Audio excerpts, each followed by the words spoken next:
Manipur leiba armed group sing Amatta Oina Punsinduna houjik thokliba Laan Asi Thengnanaba Anouba Wakhallon sing Puthokpiyu haina Federation of Civil Society Organization FOCS Manipur ki President Th Manihar na appeal tourakli Manipur da houjik oirakliba irang asiga mari leina ngase kakwa boroi makhongda leiba MWF ki office ta pangthokpa paugi mifam amada wafam ase phongdokladuna Manihar na hai tha khara lan lepluraba matung kugi khulai paiba sing na drone namade short range missile sizinaduna maitai miyam ki mathakta nongda landarakle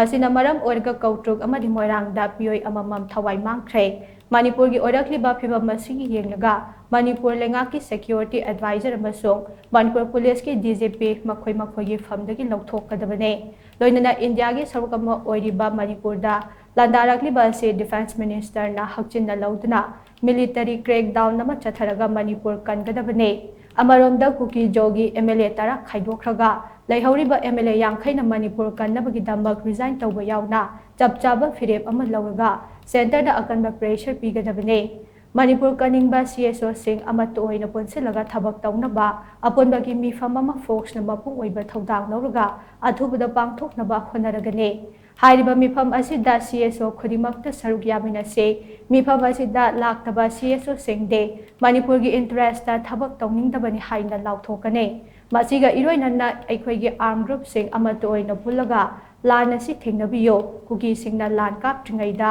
makhoibu khulum channaba Anouba Wakhallon sing Puthokpiyu haina Manihar na makhata na appeal tawkhe ngasi Manipur da attack tawraiba si adugunuba external aggression da mapangi lamihan tumehanba amati Manipur da hana lairma singka tai tawraga Manipur si thugairka da adugunuba kuki jog lenama semagi Wakhallon da changhilakwa adugunuba lalong oibanina kuki rebellion haiba tare makhoi sing asi Thengnanaba ki damakta khogi India ki defense minister na masi India ki territory da Manipur si a part of India oibanina India da Europa adugunuba kuki terrorist sing natraga su kuki rebellion sing sina Manipur thugainaba India thugainaba changhilakwa lani aduna masi India da direct mase akoi war declare torugomane haibagi ngasaki kuki terrorist sina haige Wakhallon da changhilakanda masi Manipur da athuba matamda